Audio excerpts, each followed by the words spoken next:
Bienvenidos al corazón de las palabras.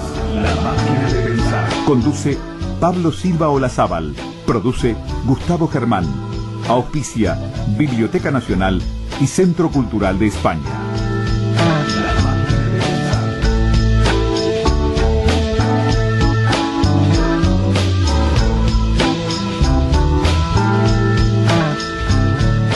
Amigos, bienvenidos a Radio Uruguay, bienvenidos a La Máquina de Pensar. ¿Cómo están? ¿Cómo pasaron este fin de semana? Arrancamos La Máquina de Pensar hoy lunes, un poco más retrasado de lo habitual, ustedes saben, por la cadena sobre el Día Mundial del Hábitat. Estamos en un día en que parece que la primavera no afloja, quiero decir que no llega, parece que se va a retrasar un poquito más, y estamos en el último día del Te Cuento Qué. Ustedes recuerdan, el Te Cuento Qué iba durante todo septiembre y termina hoy, 1 de octubre, a las 24 horas del día de hoy. Tienen todavía tiempo, poco tiempo, pocas horas, para enviar los últimos mini cuentos, participar en el Te Cuento Qué. Tienen que enviar un SMS, ustedes ya lo saben, al 827-827. Reitero lo que siempre me estoy repitiendo, pero lo reitero, no es necesario que firmen el minicuento, no es necesario que lo firmen, y tampoco es necesario, más bien traten de no pasarse del límite de los 160 caracteres, porque, lo repito una vez más, pero ocurre constantemente, si se pasan un carácter más, el SMS, el minicuento se corta en 2 SMS y obviamente llegan 2 minicuentos cortados. Por lo tanto, hay que tratar de escribir hay que escribir dentro de los 160 caracteres. Ustedes recuerdan que la semana pasada también estuvimos hablando acá en La Máquina de Pensar, estuvimos hablando de Chile, durante la semana dedicada a Chile en el corazón, donde hablamos con dramaturgos, con escritores, con periodistas. Hubo un día que no hubo Máquina de Pensar, hubo un día por la aprobación de la ley del aborto, de la despenalización del aborto en la Cámara de Diputados. No hubo ese día este programa La Máquina de Pensar, y quedó pendiente una charla con un crítico de cine. Él es Gonzalo Massa, es un escritor, un periodista, un guionista chileno. Con él vamos a conversar después en el segundo bloque. Quiero decirles también que esta semana no la vamos a dedicar a un autor, a un escritor o a alguien en especial, porque es la semana de la Feria Internacional del Libro. El miércoles arranca la Feria Internacional del Libro, la 35ª edición de esta feria, y como ocurre desde hace muchos años, Radio Uruguay y Emisora del Sur se van allá, van al atrio, van al centro de la Feria Internacional del Libro para transmitir desde ahí toda su programación. Por lo tanto, esta es una semana especial para nosotros.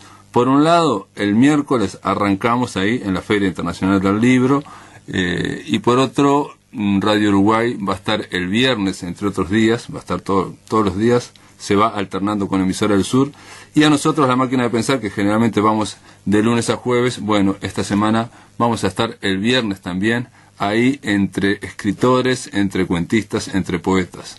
La idea de esta semana, la titulamos muy sencillamente, es conversar sobre canciones, sobre poesías, sobre cuentos. ¿Por qué? Porque, entre otros, vamos a tener a Andrés Estañaro, al cantautor Andrés Estañaro, lo vamos a tener mañana martes, hablando sobre un espectáculo, El Mar de Salvador. Tiene que ver con poesías inéditas de Salvador Puch, que generaron canciones, fueron musicalizadas por Andrés Estañaro. Al parecer, nos lo va a contar eso mañana Andrés, este hombre, Salvador Puch, este gran poeta, del cual hablamos recientemente, hace muy pocas semanas, acá en La Máquina de Pensar. Le dictó un par de poemas sencillos para ser musicalizados, y eso dio origen a este espectáculo, un espectáculo con entrada libre, que va a ocurrir en la Sala Bas Ferreira el próximo viernes, pero esto vamos a hablarlo mañana con Andrés Estañaro, aquí en La Máquina de Pensar. Para hoy decirles simplemente que esta semana, va a ser de cuentos, va a ser de poesía, va a haber mucha música también, nos va a acompañar, como hemos dicho, durante toda la semana, las canciones de Andrés Estañaro, y nada más, simplemente decirles lo del principio, que La semana dedicada a Chile quedó trunca, y vamos a tratar de completarla hoy conversando con Gonzalo Massa. Vamos a tratar de, por lo menos vamos a preguntarle acerca de 31 minutos. Este es un hombre vinculado a esa serie de televisión infantil que hiciera escuela, que hiciera historia en la televisión de Chile y en muchos otros canales. Por lo menos yo lo vi en su momento en el canal de cable, y después apareció en el canal 5. Y bueno, poco más que esto, nada más que decirles que después de la pausa vamos a arrancar con este hombre, Gonzalo Massa, con este crítico, guionista, y nada, después de la pausa continuamos acá en La Máquina de Pensar. Si querés volver a escuchar charlas, entrevistas o columnas, ingresa a piensamáquina.blogspot.com y bienvenido al corazón de las palabras.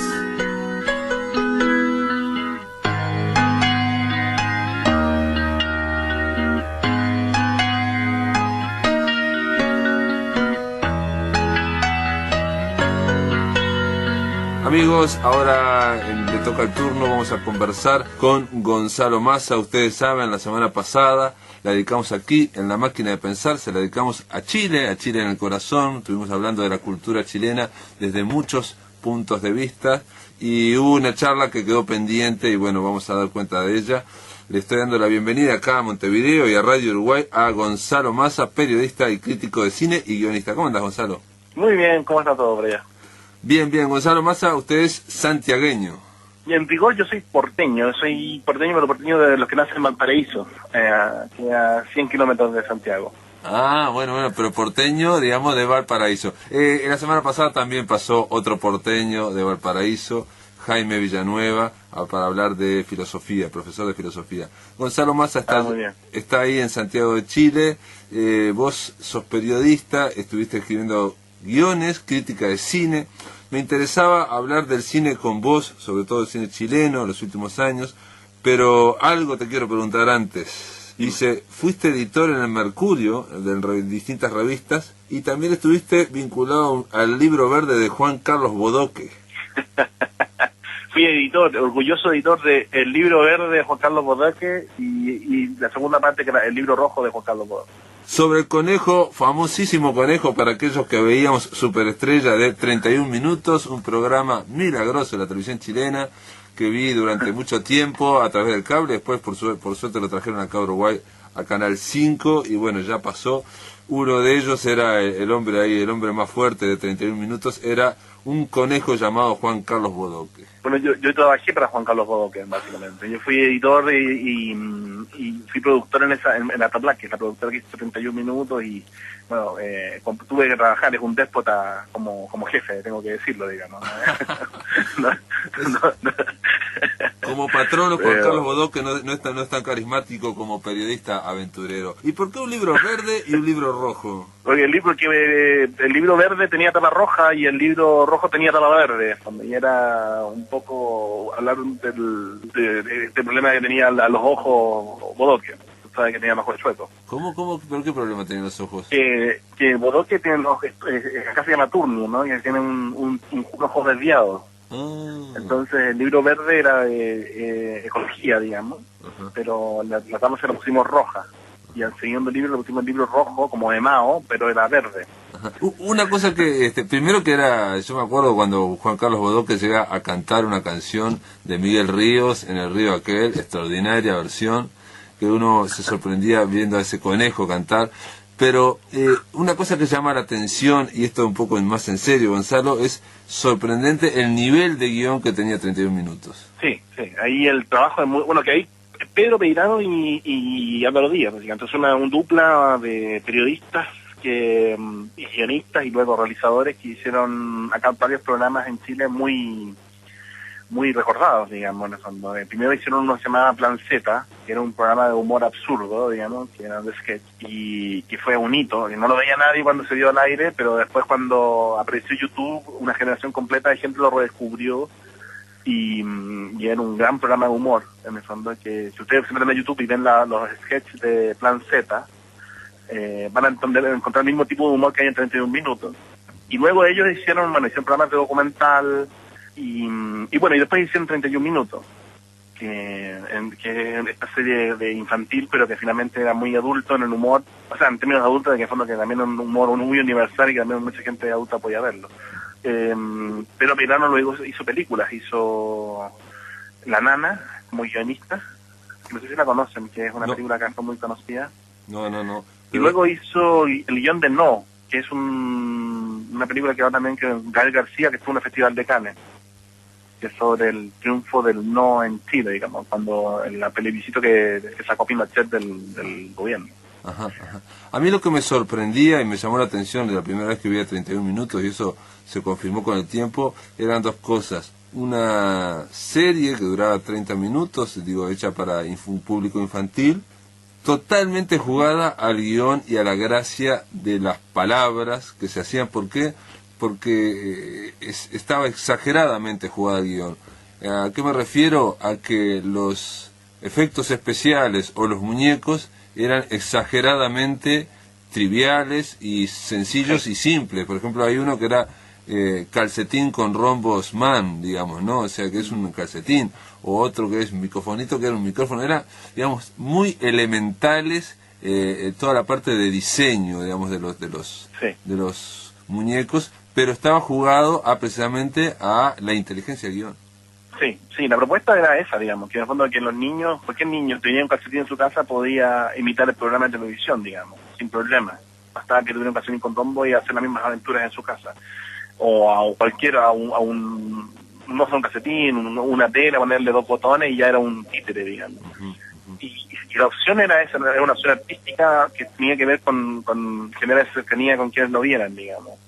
Y por eso le fue tan importante, eso hace que el guión sea más importante, porque si un guión no fuera tan elaborado, Alicia haría sido completamente trivial. Claro, no, y aparte ahí haría agua lo que sería esa ficción que se montaba, que era una ficción básicamente sobre los medios de comunicación, era una especie de media ficción, por decir algo, sí. Y apostando a la inteligencia, como cualquier guión inteligente, apostando a la inteligencia de los receptores, que iban a comprender esas ironías y esos chistes sobre los problemas que tienen los medios de comunicación.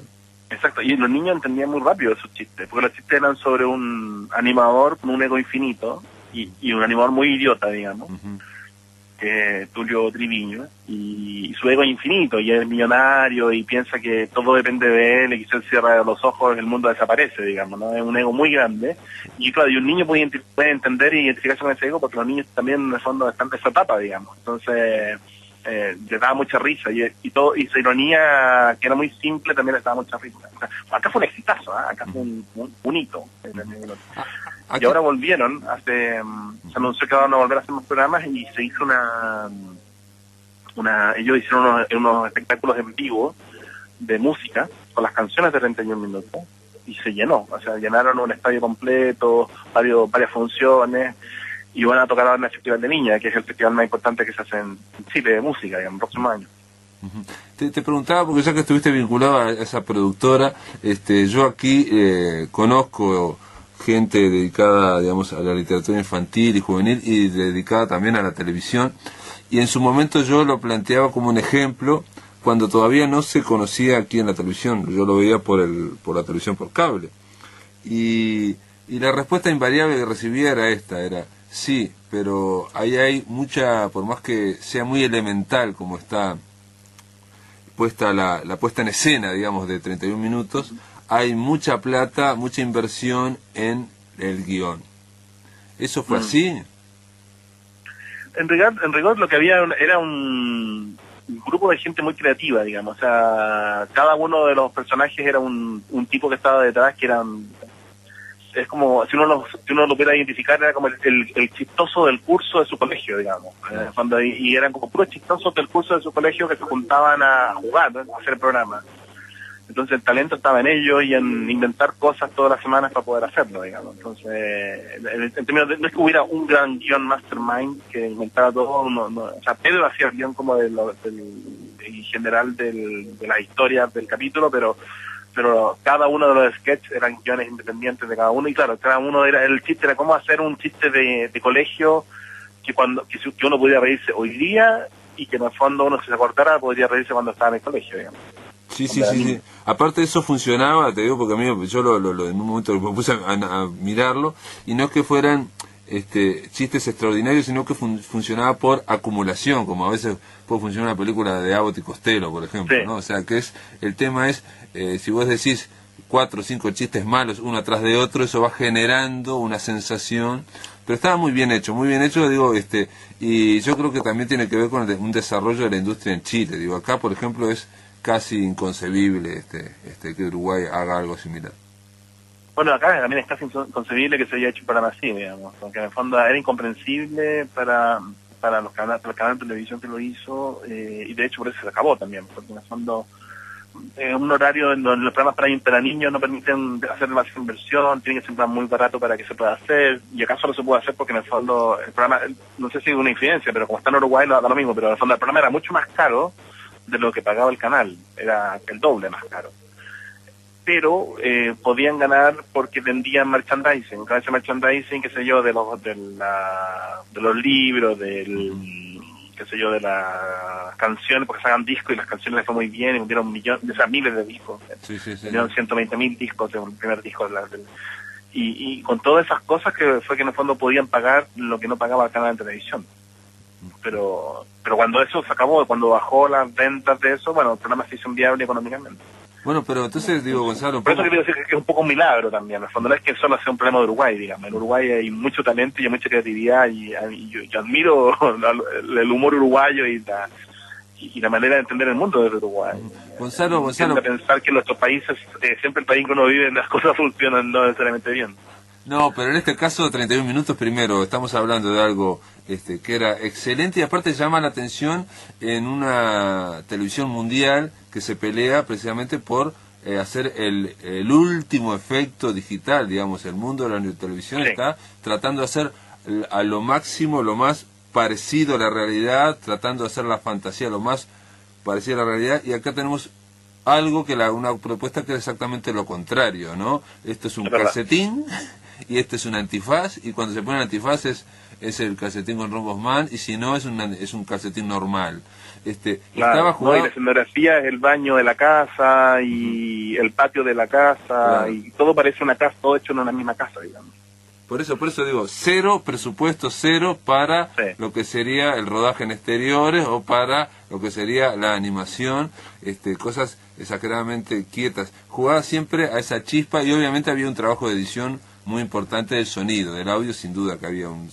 Pero mi pregunta, y un poco para terminar por lo que me contás, lo que yo interpreto, es que era costoso igual hacerlo, había un presupuesto importante para mantener a tantos guionistas. Exactamente, sí. No, era además, por ejemplo, hacer las canciones y los videoclips de las canciones, eso era costoso hacerlo, digamos. Claro. Definitivamente, o sea, imagínate, hicieron como 24 canciones por temporada, digamos, y eso es como hacer 2 discos, digamos, producirlo musicalmente. O sea, había muchas cosas que no se notaba que en pantalla lo que era caro, pero claro, que sí lo era, digamos. Ahora, igual eso se vendió a nivel internacional. Gonzalo, bueno, un poco para tratar de descubrir esto de 31 minutos, te damos las gracias, porque realmente es un misterio de la televisión chilena. Porque aquí... Hicieron una película, tuviste, hay una película, un largometraje. Sí, y aparte después hicieron una especie como de serie donde está solo el tío Tulio. Eso ha llegado algo acá, pero no lo he visto, digamos, he visto algo así, un fragmento donde el tío Tulio presenta algo que no sé. No. Claro, con el pequeño Tim, una cosa así. Gonzalo, después de la pausa, si me aguantás un minuto, vamos a la pausa y seguimos conversando. Esta vez dejamos la televisión chilena y vamos a hablar del cine chileno. Muy bien. En el aire de Radio Uruguay, La Máquina de Pensar.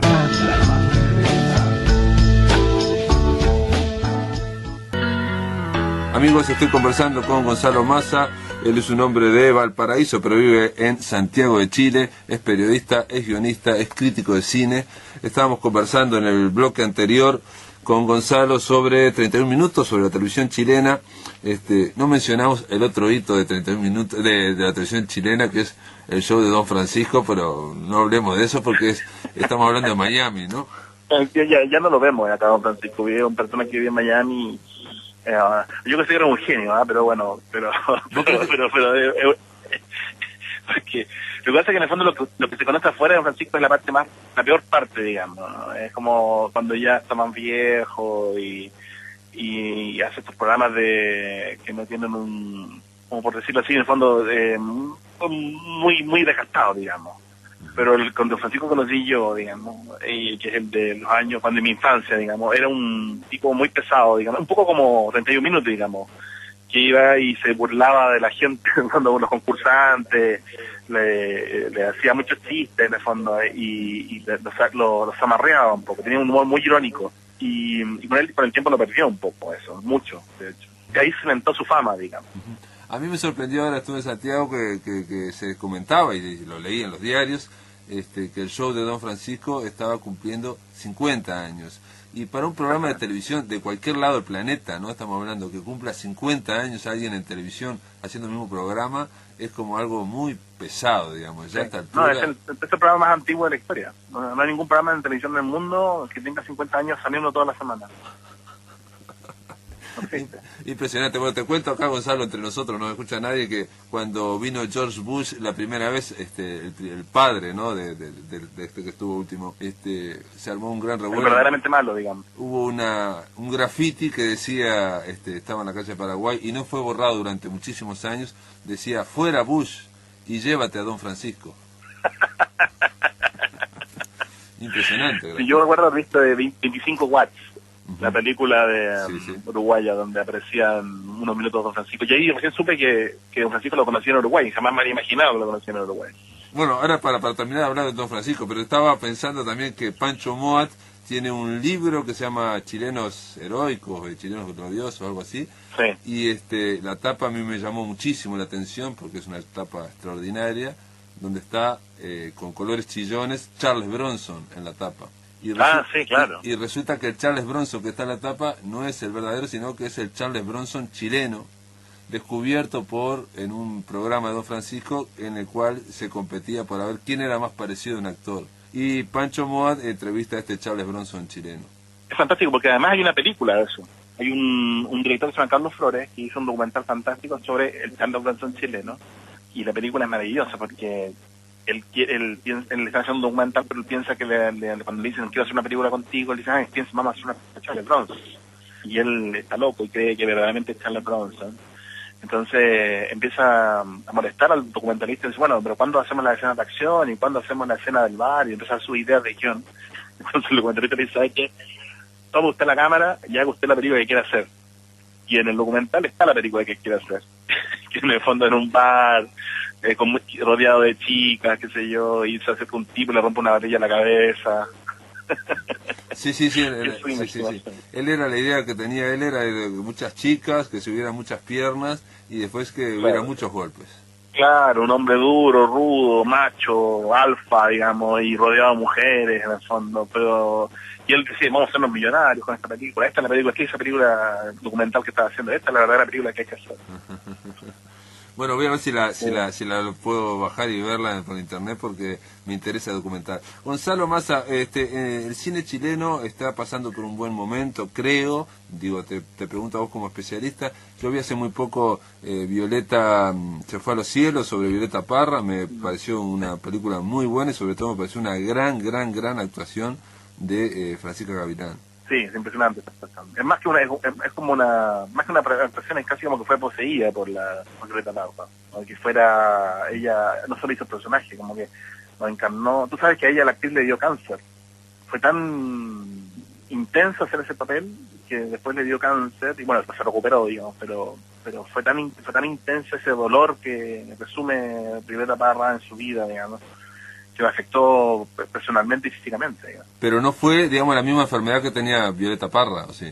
No, pero quiero decir que en el fondo hay la intensidad, digamos, tú sabes, el dolor, la biografía de Violeta Parra está plagada de dolor y plagada de no sé, cosas muy fuertes, muy intensas, digamos, y encarnarle, y como la encarnó ella, poco menos que o sea, ella lo asocia, y todo en el rodaje lo asocian directamente a eso, digamos. Sí. Un poco aquí se dio en el Festival de Cine de Punta del Este y me dijeron, gente de cine de Cinemateca, que está planteado para que Cinemateca la va a traer comercialmente en octubre. Bueno, la idea es para pasarla, porque realmente es una película que fue pasada pocos días aquí en Montevideo y pocos días en el cine de Punta del Este. Y para dar una idea un poco de lo que yo digo, de lo que estamos diciendo, es que la interpretación de ella está por encima de lo que es el universo de la película o del guión. Si tuviera que hacer un ejemplo, quizás un mal ejemplo, sería como la película que se hizo sobre Ray Charles, donde el actor sacó el Oscar, pero era más intenso y era mejor que toda la película. Es verdad. Pasa mucho con las buenas biopics, ¿eh? El problema de los biopics es que tienen el pie forzado de contar la historia del personaje, digamos. Y habitualmente ese pie forzado obliga a contar cosas que no necesariamente son demasiado buenas o no se puede dar la unidad que se quiera dar. Y acá quizás era un personaje inadaptable. Yo creo que, porque, o sea, no se necesitan 4 o 5 películas de Violeta Parra para poder dar a entender lo que ella fue, digamos. Incluso, de hecho, la película es un extracto de una serie. O sea, en términos estrictos, Andrés Wood lo que hizo fue grabar muchas horas, porque recibió un fondo de la televisión, y es una pequeña miniserie de, creo que son 3 o 4 capítulos, que acá se dieron en televisión. Y primero se vio la película y después se vio la serie en televisión. Y de alguna manera, y cuando uno ve la serie entiende un poco más, o sea, o más bien se hace cargo del hecho de que la película es un extracto de eso, porque en el fondo, para poder abarcar la persona de Parra y su legado artístico y las cantidades de aventuras y cosas que le pasaron, no daba una película, nada más que eso. A mí me interesa hablar de Violeta Parra, Violeta se fue a los cielos, sobre todo del personaje de Gonzalo, porque me llamaba la atención esta persona, ¿no? Lo que fue Violeta Parra. Una cosa es verla al final de su carrera, con todo lo que ella hizo, todo lo que produjo, una carrera tan intensa, con obras de arte universales, y otra es vivir en ese momento de la vida, que es lo que muestra muy bien esta película de Andrés Wood, que es, entre otras cosas, Violeta va a Polonia a cantar, después se queda en Francia, y en Francia no triunfa como cantante, se pone a hacer tapices, y en ese periplo, bueno, uno de sus hijos en Chile se enferma, los otros hijos la extrañan, se muere un hijo, y ella opta por, digamos, siente ese desgarro terrible que es una madre con un hijo que se muere lejos, pero opta por seguir ese instinto artístico, cuando en ese momento no había ningún producto real. Es una agonía fuertísima que la da esta muchacha, esta gran actriz Francisca Gavilán, y que me parece que transmite un desgarro, un dolor muy chileno y muy especial, ¿no? Sí, es verdad, yo creo que tiene que ver un poco con esta, por un lado la película da mucho cuenta de este dolor intenso, de no sentirse reconocido, de no sentirse un poco denostado, digamos, ¿no? Es como que Violeta Parra muy tempranamente se da cuenta del talento que tiene y muy tempranamente se da cuenta de lo genial que ella puede llegar a ser, digamos. Pero eso más que algo bueno, que un don, finalmente se transforma en una cruz. Entonces, en el fondo, claramente se da cuenta que eso no es visto por los demás. Por un lado, porque ella es del campo, es una mujer campesina, es una mujer pobre, no es una mujer que tenga acceso a muchas cosas. Y también se da cuenta que muy rápidamente que la sociedad chilena no es una sociedad muy dada al reconocimiento de ese talento, digamos. Entonces, eso le produce una amargura muy grande, digamos. Y por eso, en el fondo, cuando ella se va de Chile y cuando descubre que fuera de Chile, ella es tratada como lo que ella sabía que era, digamos, sabía el talento que tenía y cuando es conocida como, por primera vez la tratan bien, digamos. De alguna manera la decisión de irse tiene también se parece un poco también al hecho de haber encontrado un lugar en el mundo, incluso al costo de haber tenido que dejar a sus hijos, digamos, a ese costo tan terrible, digamos. Hay una historia muy terrible de hecho su muerte y las cartas de suicida, digamos, que ella deja son muy terribles. Hay toda una historia de las cartas que dejó a sus hijos que les dice cosas muy muy terribles, digamos, como que los culpa de su muerte. Y de alguna manera, no es que ella haya odiado a sus hijos, ni mucho menos, pero de alguna manera el dolor que ella sentía mayor era no sentirse parte del mundo, digamos. Una de las cosas que reivindica, por lo menos cuando uno ve los títulos de la película, yo quedé muy impresionado, es que está basada en un libro de Ángel Parra, de uno de sus hijos. Exactamente. Es un gran libro. Se llama Violeta se fue a los cielos, igual que la película. Y es un relato muy bello de una madre contada por un hijo, digamos. Se intuye o se entrevé, se ve entre líneas una reconciliación del hijo con la madre, ¿no? Claramente. Hay una comprensión. ¿Qué pasa, no? En la vida que uno comprende mejor a los padres cuando de alguna manera uno alcanza su edad o sobrepasa su edad también, ¿no? Como que la perspectiva cambia para los padres cuando uno llega a la edad de ellos. Y en el caso de Ángel, él de alguna manera es una reconciliación, pero más que yo no sé si él nunca estuvo realmente distante de ella, digamos, pero sí admiraba su capacidad de trabajo, digamos, su capacidad de trabajo y su capacidad de incesante. No sé si cuando uno ha tocado o tenido la suerte de conocer gente más o menos artistas, cuando uno ha tocado la suerte de conocer artistas y sobre todo destacados, son personas de mucho trabajo, son personas muy trabajólicas, son personas muy entregadas a su obra, muy incesantes, personas muy fuertes, digamos. Y muy centradas en sí mismas y en ese portento que es su interior. Hay un documental, hay unos segundos, durará 5 minutos en YouTube, donde ella está Violeta haciendo esos tapices y dice una cosa sorprendente, ¿no? Dice: yo no sé bordar, yo no sé coser, hago el punto más simple, que es el único que hago, dice, y entonces le preguntan: ¿cómo hace si usted no está mirando el tapiz y lo está simplemente? Dice: lo tengo en mi cabeza, todo el mundo lo puede tener, y dice, y simplemente me limito a seguirlo. Yo no sé si lo que estoy haciendo va a ser una botella o si después termina siendo una persona o una marquesa, dice. Yo siempre lo sigo. O sea, estamos hablando de alguien que tiene un talento impresionante y que está muy conectado con su creatividad. Me gusta una cosa que dijiste, Gonzalo, y te pediría que la amplíes, de que tiene que ver mucho con Chile, ese desgarro, ese dolor de Violeta Parra, porque a mí me pasó de ver, cuando estuve estos días en Santiago, y lo comenté con otros chilenos, que de ver en Chile como una gran herida en carne viva, y que no necesariamente esa herida en carne viva, esa herida intensa que yo sentí, por lo menos en Chile, tiene totalmente que ver con el tema político y tiene totalmente que ver con la dictadura de Pinochet. En el caso de Violeta Parra, ella encarna un dolor y es anterior a esa dictadura, digamos, y alguien me dijo una vez, de los que conversé allá en Santiago: no, vos te estás hablando de un desgarro que es anterior a Allende, me dijeron. Sí, yo siento que de alguna manera ella representa un gran problema que tienen los artistas en Chile, digamos, a grandes artistas chilenos, que en el fondo que tienen que salir del país para poder ser reconocidos. Y algo pasa en Chile, no sé muy bien de dónde viene, que hay una dificultad muy grande por reconocer el talento propio, digamos.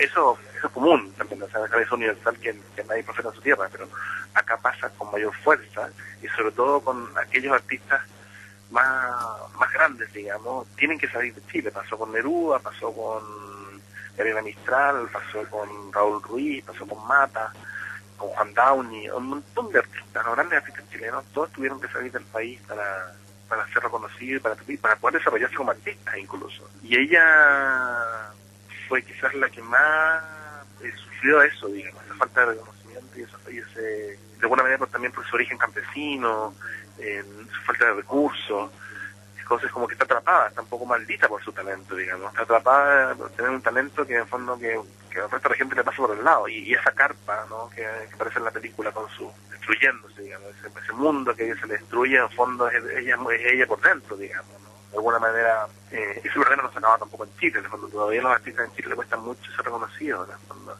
Es un problema curioso, finalmente, ¿no? Un problema casi de identidad. Los artistas te dicen quién eres tú en el contexto mundial, quién eres tú en tu país, digamos, y quizás no nos gusta escuchar eso, puede ser una razón.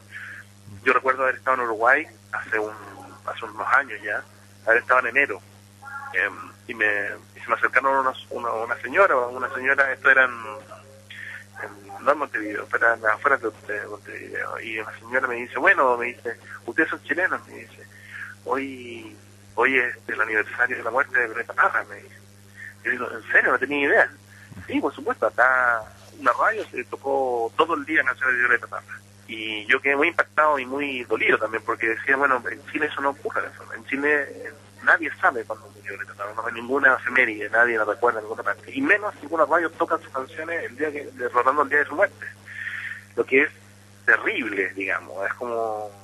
Me llamó la atención que en Uruguay, aunque quizás no es algo que sea típico en todas las partes de Uruguay, digamos, pero por lo menos que me haya pasado, que me lo hayan contado y que estaba pasando en ese momento cuando yo estaba ahí, me llamó mucho la atención. En el caso de Violeta Parra parece, y en esta película en particular, parece que encarnara esa como herida chilena, y porque un poco para agregar simplemente lo que dijiste, la película culmina con una de las últimas canciones de Violeta Parra, que es precisamente Maldigo. Ella va maldeciendo todo, termina con el suicidio, realmente termina como si estuviera maldita por ese don impresionante de alguien que era una artista multifacética, ¿no? O sea, en distintos planos. Y no deja de ser irónico que su canción más universal y más conocida sea Gracias a la Vida, digamos. Pareciera que la contención, pareciera que el hecho de sufrir tanto la vida hace que esa sea una película, que esa canción sea una respuesta, digamos. Es como que todas las cosas buenas que tenía que decir sobre el mundo las haya acumulado en una sola canción, y por eso sea una canción tan potente que hasta que podamos seguir escuchando y escuchando eternamente, digamos, ¿no? Porque finalmente pareciera que la contención que tuvo, que la obligó en la vida, a tener su propia vida, hizo que en una sola canción juntara todo eso, digamos. Es fantástico. Sí, no, aparte logró en esa canción algo que Atahualpa Yupanqui decía como una mayor ambición, que es que la canción se independizara totalmente ya del autor y que se cante en distintas versiones todo el mundo sin necesariamente saber que es de Violeta Parra, ¿no? Ni siquiera que es chilena, ¿no? Claro. Es una canción universal, es como casi una canción popular. Alguien podría decir, esta canción nadie sabe que la escribió, es anónima, digamos, claro. Porque por su simpleza, digamos, ¿no? Sí, extraordinario. Gonzalo, bueno, un poco para ir cerrando la nota, yo quería hablar de todo el cine chileno y hablamos de una sola película, pero ¿me podés recomendar alguna otra película, algo que te parece interesante para nosotros de acá de Montevideo, desde Uruguay, por lo menos conocer el nombre de algunas películas? Sí, yo recomiendo particularmente, hay una película que te la mencioné antes, que No, digamos, que es una película que hizo el mismo guionista de 31 minutos, digamos, que es Pedro Peirano. Estuvo en el Festival de Cannes este año, y eso era una épica chilena. Fue como en Chile se votó a Pinochet, digamos, que Pinochet salió con un plebiscito, pero más raro todavía, ese plebiscito se ganó en buena parte, no necesariamente solo con esto, pero se ganó porque hubo una franja de televisión, una franja política, de publicidad política que se daba en la televisión, en la que por primera vez se podía decir en televisión lo que estaba pasando en dictadura. Era algo bastante atípico, eran 15 minutos diarios, donde la televisión era totalmente de dictadura, pero había 15 minutos de libertad. Entonces había que preparar esos 15 minutos diarios durante un mes, justo antes de las elecciones, para poder derrotar al dictador. Y esos 15 minutos son geniales, porque están todos los artistas y todo, y como que es un acto de libertad absoluta. Y la película da cuenta de ese programa, digamos, que era la franja del No. Y bueno, y además la película es internacional, es muy probable que llegue a Uruguay, porque actúa Gael García, qué sé yo, y es una internacional. No es solo una documental, sino si trabaja Gael García Bernal, tiene ficción de cómo se hacía eso. ¿Perdón? ¿Cómo? Que no es una documental solo, digo, si trabaja Gael García Bernal, es una ficción en torno a un hecho histórico. Sí, es una ficción, es una reconstrucción de época. Lo más lindo es que en el fondo los mismos personajes que participaron en esa franja aparecen como están hoy, ya más viejos, qué sé yo, y se compara el archivo de lo que se ve con ellos ahora, digamos. Hay muchos gestos que son muy interesantes de la película y son muy emotivos. La película, de hecho, está filmada en video Umatic 3/4, que es un video que se ocupaba en los años 80. Exacto. Es medio fantasmal, o sea, no, la película se ve fea, digamos, no es una película así bonita, que sea fílmico, precioso, no, está hecho un peor video de esa época, digamos, completa, y tiene sentido, tiene mucho sentido que haya hecho así, porque en el fondo iguala lo que pasa en la película con el material original de esa franja. Es bien interesante, es una película muy interesante, y además tiene mucho sentido el humor. Yo creo que es muy probable que la vayan a ver en Montevideo, en alguna parte del Festival de Cine Uruguayo. Muy bien, Gonzalo Massa, periodista, guionista y crítico de cine chileno. Te doy las gracias por estar acá, por traernos, por lo menos arrimarnos esta recomendación del no de esta película. No, yo creo que vi algo en YouTube, vi a Ricardo Lagos, unos fragmentitos en una entrevista sobre esa película. Te mando un abrazo grande desde acá, desde Montevideo. Bueno, muchas gracias por invitarme a conversar con usted y encantado de poder participar. Muy bien, amigos, esto es todo, se terminó La Máquina de Pensar. Mañana continuamos aquí en Radio Uruguay.